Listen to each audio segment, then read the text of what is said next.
तो हम लोग आज से स्टार्ट करने वाले हैं पी ब्लॉक। वैसे हमने पी ब्लॉक का इंट्रोडक्शन कर लिया है। हम लोग सीधे उनकी प्रॉपर्टीज पे चलेंगे, लेकिन दो कैरेक्टर उससे पहले हमें जानना जरूरी है हर एक ग्रुप और हर एक मेंबर के बारे में, दैट इज नेचर और अकरेंस। तो आज हम लोग 3 टॉपिक करेंगे। फिजिकल प्रॉपर्टीज भी हम आज से स्टार्ट करेंगे, जिसका हम लोग इलेक्ट्रॉनिक कॉन्फ़िगरेशन पूरा करेंगे।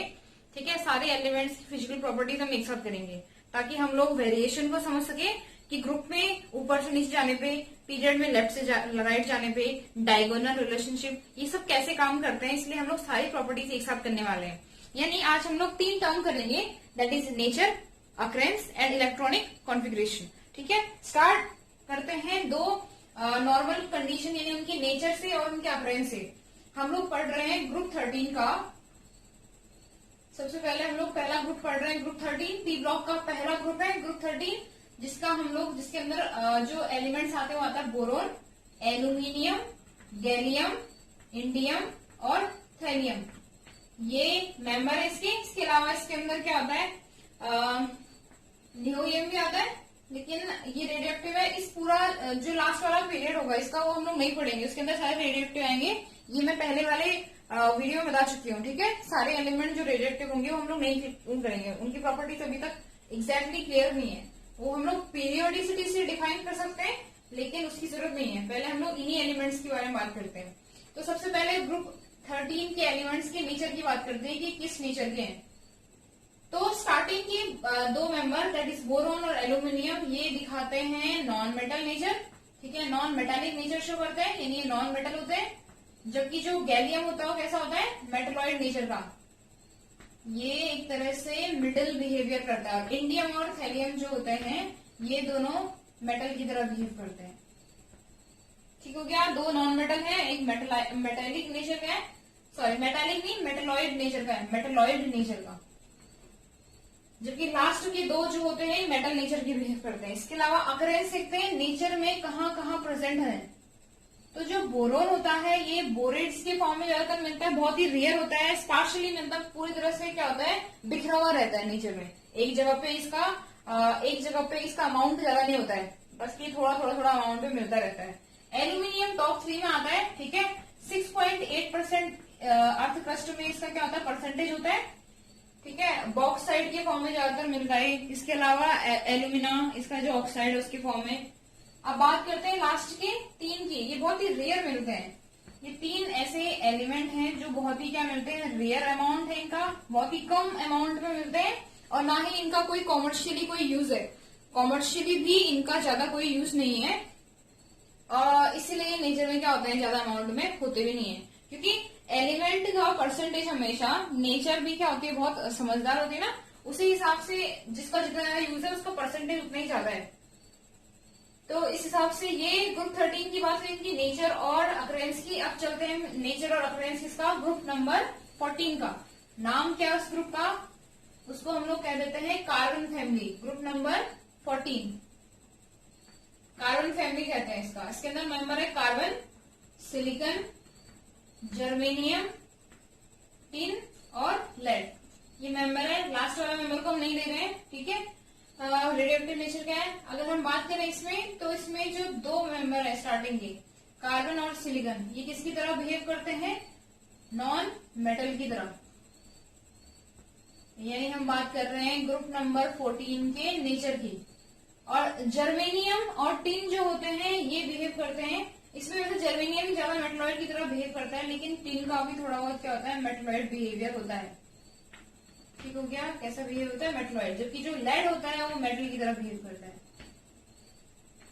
ये हमें ध्यान रखना है, स्टार्टिंग की 2 एलिमेंट मेटल है, बाकी 2 मेटलॉइड, और लास्ट वाला एलिमेंट जो होता है मेटल की तरह बिहेव करता है।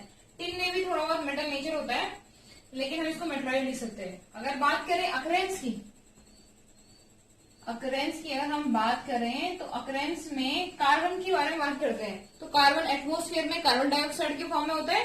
ठीक है, 0.01% क्या होता है इसका, एटमोस्फेयर में क्या है, परसेंटेज है। लेकिन अर्थ क्रस्ट में ये क्या होता है, 0.11% मिलता है। ज्यादातर किसके अंदर होता है, ऑर्गेनिक मैटर के अंदर। ठीक है, ज्यादातर कार्बन का परसेंटेज अर्थ क्रस्ट में ऑर्गेनिक मैटर के अंदर है, ऑर्गेनिक मैटर के अंदर है। इसके अलावा ये कार्बोनेट्स के फॉर्म में मिलता है, ठीक है, कार्बोनेट्स के फॉर्म में। ये इसका मेन प्रेजेंस है। इसके अलावा एटमोस्फेयर में हम लोग जानते हैं कार्बन डाइऑक्साइड के फॉर्म में। बात करते हैं सिलिकॉन की। सिलिकॉन नंबर 2 पे आता है अर्थ क्रस्ट पे। 26.8 इसका परसेंटेज है। 26.8 इसका परसेंटेज है और ज्यादातर ये क्या होता है, नेचर में मिलता है। किसकी फॉर्म में? सिलिका और सिलिकेट्स की फॉर्म में। सिलिका और सिलिकेट्स की फॉर्म में ये नेचर में मिलता है। बात करते हैं नेक्स्ट जर्मेनियम की। जर्मेनियम, टिन और लेड। इसमें जर्मेनियम जो होता है ये बहुत ही कम अमाउंट में मिलता है। ज्यादातर ये क्या होता है, थोड़ा थोड़ा बिखरा हुआ रहता है। जैसे हम लोग बोरोन की बात करते हैं तो ये क्या होता है, पार्शियली डिस्ट्रीब्यूटेड रहता है। पार्शियली डिस्ट्रीब्यूटेड रहता है, ठीक है। जबकि जो लास्ट के 2 मेंबर है टिन और लेड, ये जो होते हैं ओर्स के फॉर्म में मिलते हैं। टिन जो होता है, ये टिन इस फॉर्म में SnO2 के फॉर्म में, जबकि पीबी जो होता है वो सल्फाइड ओर के फॉर्म में, इसको गैलेना के नाम से जानते हैं, गैलेना, ठीक है। जबकि ये जो होता है इसका नाम जो होता है टिन स्टोन। टिन स्टोन के फॉर्म में ज्यादातर इसका अमाउंट होता है। ये मेन ओर्स हैं इसके टिन और लेड के, जहां इनका परसेंटेज जो होता है ज्यादा होता है। ये हम लोग इनको चीफ ओर्स कह सकते हैं इसके। और ओर्स भी प्रेजेंट होते हैं, लेकिन यही जो है मेन जिनके फॉर्म में हम इनको देखते ही हैं। तो ये था ग्रुप नंबर 14 का नेचर और अकरेंस। नेचर में किस फॉर्म में मिलते हैं और इनका अकरेंस किस फॉर्म में। अब हम बात करेंगे नेक्स्ट ग्रुप नंबर 15 की। ग्रुप नंबर 15 को हम लोग नाइट्रोजन फैमिली के नाम से जानते हैं। नाइट्रोजन क्योंकि इसका पहला मेंबर है। कौन कौन से एलिमेंट आते हैं इसके अंदर? नाइट्रोजन, फॉस्फोरस, आर्सेनिक, एंटीमनी और बिस्मथ। लास्ट वाला मेंबर रेडियोएक्टिव है, नहीं लिख रहे हैं, सेम वही। यहाँ पे इस वाले फैमिली में स्टार्टिंग के 2 जो होते हैं वो नॉन मेटल की तरह बिहेव करते हैं। नॉन मेटल की तरह हम बात कर रहे हैं उनके नेचर की। बाकी जो 2 एलिमेंट होते हैं ये बहुत ही अच्छे क्या होता है, मेटलॉइड, मतलब सेम ही बिहेवियर शो करते हैं। और बिस्मथ जो होता है ये जो होता है मेटल होता है, मेटालिक नेचर शो करता है। ये बात हुई इनकी नेचर की।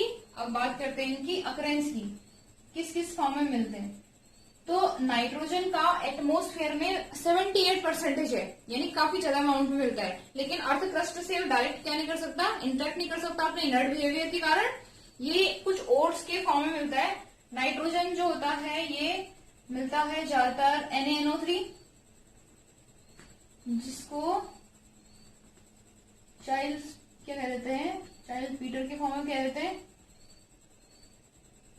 इसी तरह से KNO3 जिसको इंडियन सॉल्ट पीटर कह देते हैं, Indian salt Peter.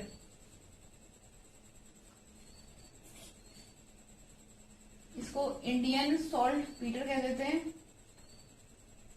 Salt Peter. ये इसकी ज्यादातर ओर्स हैं। इसके अलावा नाइट्रोजन जो होता है ऑर्गेनिक मैटर में मिलता है, प्रोटीन के फॉर्म में, प्रोटीन के फॉर्म में मिलता है। इसके अलावा ये फर्टिलाइजर्स के अंदर होता है।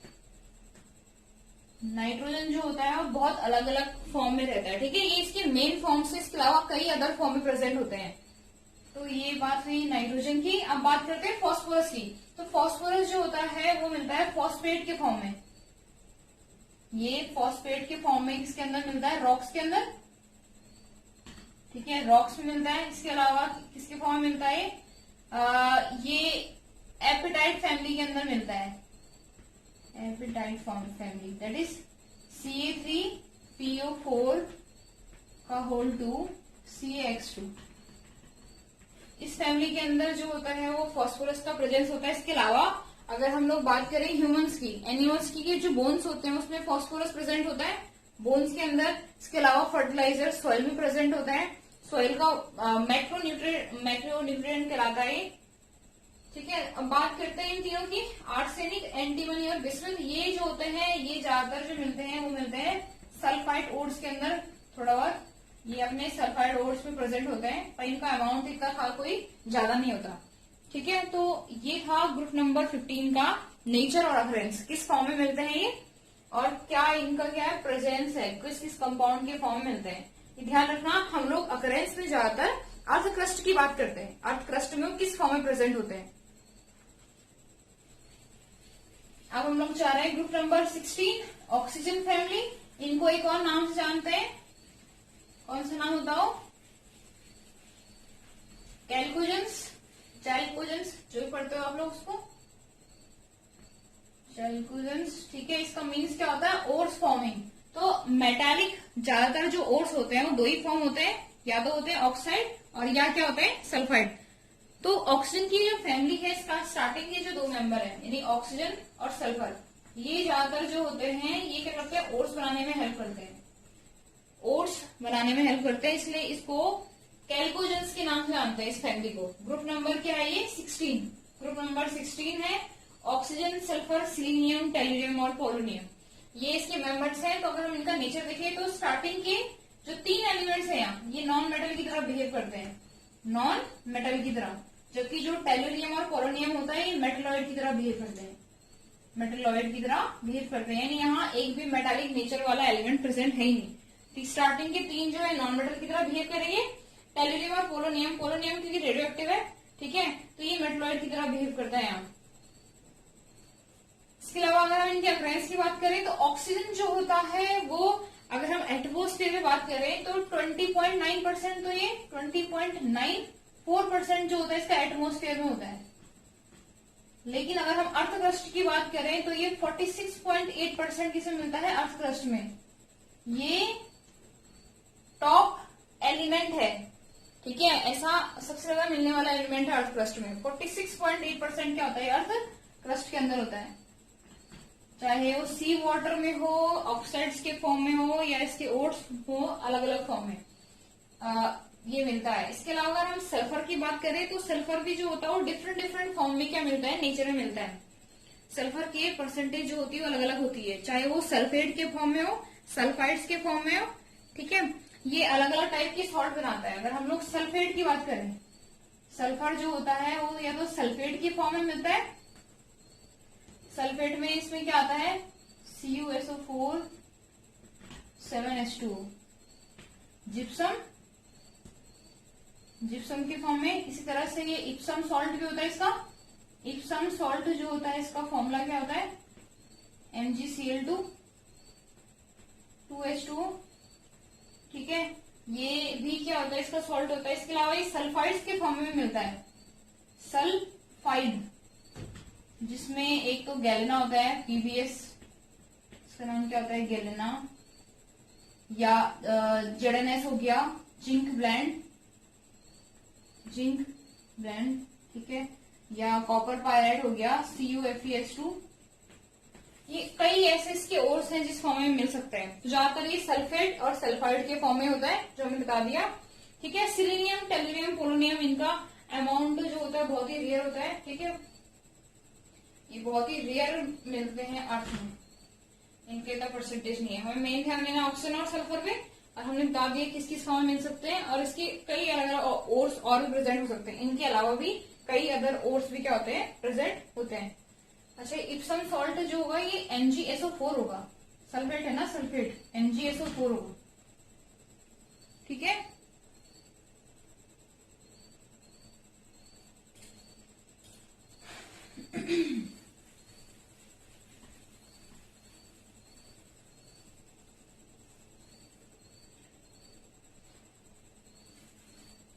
और सल्फर जो होता है, सल्फर जो है अपने ओट्स के फॉर्म में होता है। ज्यादातर दो फॉर्म होते हैं इसके, या तो ये मिलता है सल्फेट के फॉर्म में, या मिलता है सल्फाइड के फॉर्म में। सल्फेट के फॉर्म में इसके फॉर एग्जाम्पल जैसे जिप्सम है, जिप्सम क्या होता है?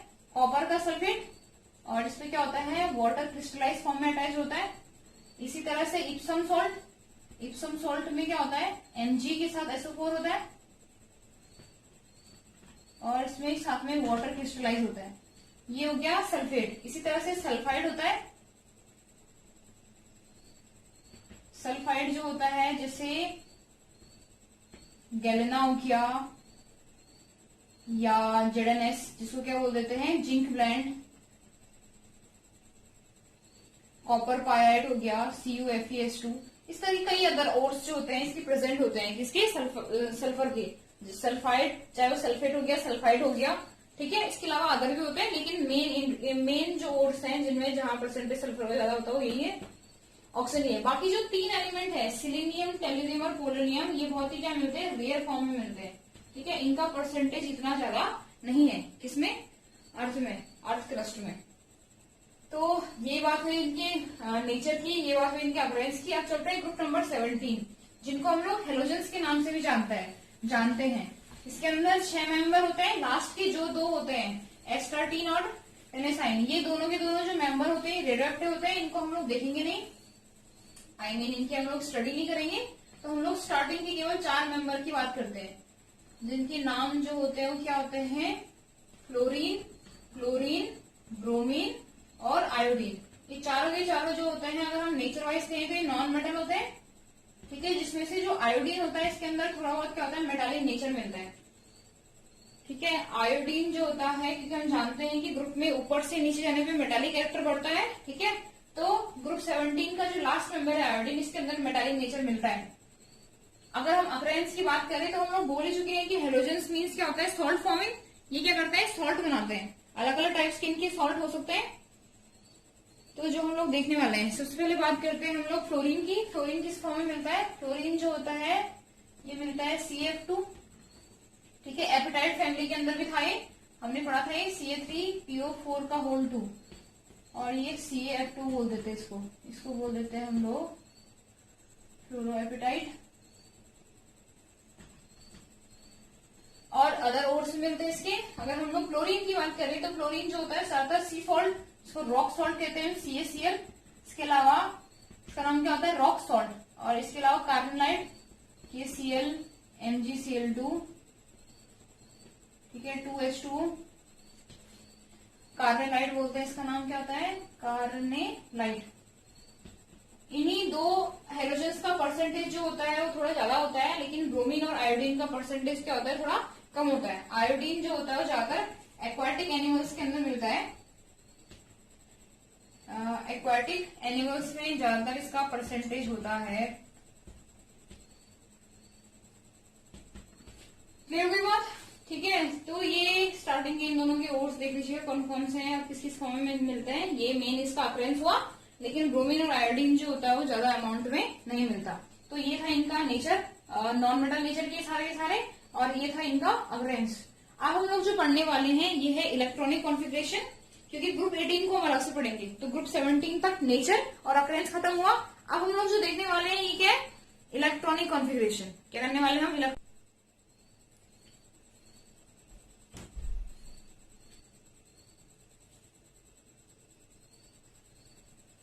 अब जो हम करने वाले हैं ये इलेक्ट्रॉनिक कॉन्फ़िगरेशन। ठीक है, सारे एलिमेंट्स का इलेक्ट्रॉनिक कॉन्फ़िगरेशन हम एक साथ देखेंगे पी ब्लॉक के, ग्रुप नंबर 13 से लेके ग्रुप नंबर 17 तक। ऐसा क्यों, क्योंकि डिफरेंस ज्यादा नहीं होता है। ठीक है, अगर हम एक ग्रुप और दूसरे ग्रुप को कंपेयर करें तो पीरियड में इधर से जाने पे एक इलेक्ट्रॉनिक तो बढ़ता जाता है। अगर हमें एक ग्रुप का इलेक्ट्रॉनिक कॉन्फ़िगरेशन बनाना आ गया तो अदर ग्रुप्स में सिर्फ हमें एक एक इलेक्ट्रॉन ऐड करना है, जो कि चीजें इजी करेगा। ठीक है, इसके अलावा प्रॉपर्टीज भी ऐसी तो होती है डिफाइन। पीरियोडिसिटी जो पढ़ते हैं हम लोग पीरियोडिक टेबल में, उसका मतलब क्या होता है कि एलिमेंट जो होते हैं एक दूसरे से क्या होता है, थोड़ा सा स्लाइट बिहेवियर चेंज कर रहे होते हैं, जिनको हम स्टडी करना इजी हो जाएगा अगर हम उनको एक तरफ से पढ़ें।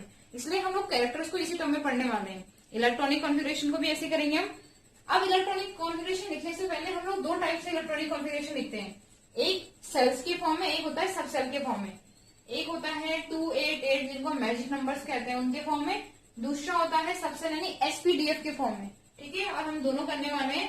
तो पहले बात करते हैं ग्रुप नंबर 13 की। ग्रुप नंबर 13, इसका जो ऑफिशियल इलेक्ट्रॉनिक कॉन्फ़िगरेशन होता है वो NH2NP1 होता है। NH2NP1 होता है। 3 इलेक्ट्रॉन इसके क्या होते हैं, वैलेंस शेल में प्रेजेंट होते हैं 3 इलेक्ट्रॉन। पहला नंबर है इसका बोरोन, एल्यूमिनियम, गैलियम, इंडियम और थैलियम, ये मेंबर है इसके। और अगर हम लोग इनका इलेक्ट्रॉनिक कॉन्फ़िगरेशन देखें मैजिक नंबर के फॉर्म में तो क्या आता है 2 3, इसका आएगा 2 8 3, नेक्स्ट क्या होगा 2 8 18 3, यहां से 18 स्टार्ट होता है, ऐसे इसका 2 8 18 18 3, ये पड़े हुए अपने मैजिक नंबर्स होते हैं। और ये क्या होगा 2 8 18 18 32 3। इनको समझने का सिंपल सा तरीका ये है कि जहां से 18 स्टार्ट होता है वहां से d ऑर्बिटल आता है, और अगर 32 स्टार्ट हो गया तो वहां से F स्टार्ट हो जाता है, क्योंकि F इलेक्ट्रॉन 2n² करके हमें बताया गया था इसका फॉर्मूला बोर ने कहा था कि किसी भी सेल के अंदर जो मैक्सिमम इलेक्ट्रॉन्स होते हैं वो 2n² होते हैं। n क्या होता है? Principal quantum number. पहले सेल के लिए n की वैल्यू होती है 1, दूसरे सेल के लिए n की वैल्यू होती है 2। ऐसी 1, इसके लिए 1 होगी, 2 3, ऐसी 1 2 3। हम इस हिसाब से किसी भी सेल के मैक्सिमम इलेक्ट्रॉन्स को निकाल सकते हैं। लेकिन हमारा मेन कंसर्न यहाँ पे क्या है? हमें बताना है कि ns2 np1 किस तरह से हम इनमें यूज करेंगे, यानी यही तो मेन इलेक्ट्रॉनिक कॉन्फ़िगरेशन है। ये तो हम किस फॉर्म में हुआ? सेल्स की फॉर्म में। हमें निकालना है अब सब सेल के फॉर्म में। इसके लिए ध्यान रखिएगा n जो होगा, ये जो इसमें n है ये लास्ट का प्रिंसिपल क्वांटम नंबर है लास्ट के सेल का। 1 2, तो यहाँ पे n की वैल्यू 2 जाएगी, 2s2 2p1।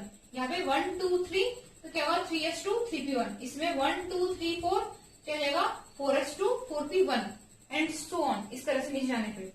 और दूसरा नंबर ऑफ सेल क्या रिप्रेजेंट करते हैं? पीरियड्स बताते हैं, ठीक है। पीरियड जो होगा वो कौन बताते हैं? सेल। कितने सेल है? 1 2, तो इसका पीरियड नंबर होगा 2। 1 2 3, तो पीरियड नंबर होगा 3। ऐसे 4 5 और 6। ये क्या है? इसके पीरियड नंबर है। पीरियड नंबर कौन से पीरियड के अंदर ये एलिमेंट रहता है ये बता देते हैं कि कितने इसके अंदर सेल है। ठीक हो गया। अब हमें निकालना क्या है? इलेक्ट्रॉनिक कॉन्फ़िगरेशन किसका? सब सेल के फॉर्म में, इसी ग्रुप का। तो इसमें हम लोग यूज करेंगे उसको नोबल गैसेस को। नोबल गैसेस में क्या है? हीलियम, नियॉन, आर्गन, क्रिप्टन और जीनॉन। इनको हेल्प से हम लोग, क्योंकि जो आपबाओ का जो रूल है उसके अकॉर्डिंग तो बहुत लंबा आएगा, स्मॉल करने के लिए हम लोग नोबल गैसेस यूज करते हैं। ध्यान रखिएगा इनका कॉन्फ़िगरेशन किस हिसाब से लेंगे हम लोग, हमें वो देखना है इसमें। पर हम इनको यूज कर रहे हैं और इनको यूज करते हुए हम इसको डिफाइन करेंगे इनका दूसरा इलेक्ट्रॉनिक कॉन्फ़िगरेशन। फॉर एग्जाम्पल 2 होता है हीलियम का, तो हम लोग उस 2 की बदले क्या लिख दिया हमने? हीलियम लिख दिया। यानी हम लोग केवल इसका लास्ट वाले सेल का ही क्या लिखेंगे? इलेक्ट्रॉनिक कॉन्फ़िगरेशन लिखेंगे। और हम जानते हैं लास्ट वाले सेल कौन सा सेल है? 1 2, तो n की वैल्यू क्या जाएगी? 2, यानी 2s2 2p1। ये पहला मेंबर आ गया। इसी तरह से नियॉन आएगा यहाँ पे सेकेंड में, क्या हो जाएगा? 3s2 3p1। सही है। इसमें अब ध्यान से देखिएगा क्योंकि इसमें 18 स्टार्ट हो गया है और 18 स्टार्ट होने का मतलब है कि d ऑर्बिटल भी आएगा इसमें। तो R1 लिखा हमने और R1 के बाद कौन सा आएगा? d orbital 3d10। फिर क्या होगा? 4s2 4p1। ऐसे इसमें भी क्या 18 ही आ रहा है, तो इसमें क्या आएगा? क्रिप्टन 4d10, n की वैल्यू बढ़ती जाएगी, 5s2 5p1। ऐसे इसमें जीनॉन आएगा।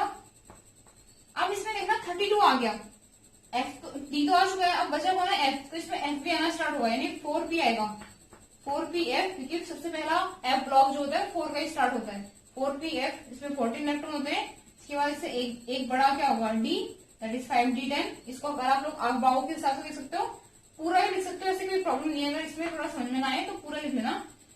6s2 और 6p1। ये इनका इलेक्ट्रॉनिक कॉन्फ़िगरेशन हो गया किसका? ग्रुप नंबर 13 का। ठीक है। ऐसे अगर हम ग्रुप 14 का लिखें, थोड़ा सा डिफरेंस है उसमें, ज्यादा कोई चेंज नहीं है, एक एलिमेंट्स का नाम चेंज रहेगा। ठीक है। ग्रुप 14 कार्बन फैमिली, नाम क्या होता है उसका? कार्बन, सिलिकॉन, जर्मेनियम, टिन और लेड। और क्या डिफरेंस होता है ग्रुप नंबर 13 और 14 में? एक एलिमेंट बढ़ जाता है, सॉरी एक इलेक्ट्रॉन बढ़ जाता है। तो यहाँ पे क्या हो जाएगा? 4। ऐसे यहाँ पे क्या हो जाएगा? 4। यहाँ पे क्या हो जाएगा? 4। यहाँ पे 4 और यहाँ पे क्या होगा? 4। अगर एक इलेक्ट्रॉन यहाँ बढ़ा तो यहाँ भी ऑब्वियसली बढ़ेगा, ये 2 जाएगा, ये भी 2 जाएगा, ये भी 2 जाएगा, ये 2 जाएगा और ये भी क्या हो जाएगा? 2। क्या डिफरेंस आया? एक इलेक्ट्रॉन बढ़ गया है। अब जो हमारे पास ऑफिशियल इलेक्ट्रॉनिक कॉन्फ़िगरेशन है वो ns2np2 है, ns2np2 है। ये यहाँ का क्या होगा? Official electronic configuration. देखिए n यहाँ पे क्या है? 1 2, n की वैल्यू क्या जाएगी? 2, तो यहाँ पे क्या है? 2s2 2p2। ऐसी n की वैल्यू यहाँ 3, 3s2 3p2।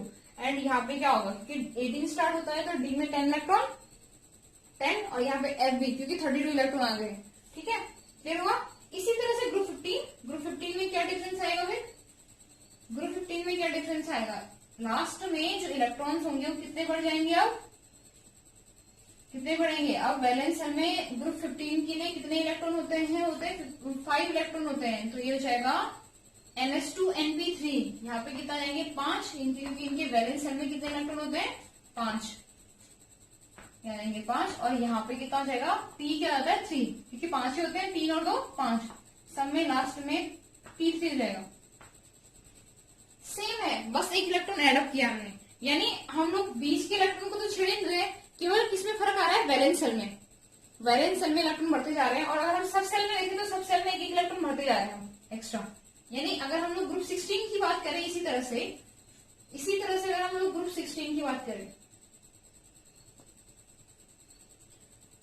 ग्रुप 15, तो इसमें नाम भी चेंज होगा, क्या हो जाएगा, नाइट्रोजन, फॉस्फोरस, आर्सेनिक, एंटीमनी और बिस्मिथ, ये एलिमेंट है। और इनके जैसे जैसे इनके हमने एटॉमिक नंबर चेंज किया, लास्ट वाला इलेक्ट्रॉन भी चेंज किया, इनका नाम भी चेंज हो गया, लेकिन बस थोड़ा सा तो फर्क आ रहा है, एक एक इलेक्ट्रॉन ऐड होते जा रहे हैं, इजी हो जाएगा। इसलिए एक साथ इलेक्ट्रॉनिक कॉन्फ़िगरेशन करना क्या रहता है, हमें ये पता चलता है कि एक एक इलेक्ट्रॉन कैसे ऐड हो रहे हैं, किस सेल में ऐड हो रहे हैं, और उससे पी पे क्या फर्क पड़ रहा है। पी में देखो 3 इलेक्ट्रॉन हो गए, ये हाफ फील्ड स्टेबिलिटी होगी इस टाइम पे इस एलिमेंट के अंदर, इन एलिमेंट्स के अंदर, ग्रुप 15 के अंदर, ठीक है। इनका क्योंकि पी जो होता है वो हाफ फील्ड हो गया है, पी के अंदर 3 ही ऑर्बिटल होता है, 3 इलेक्ट्रॉन आ गए।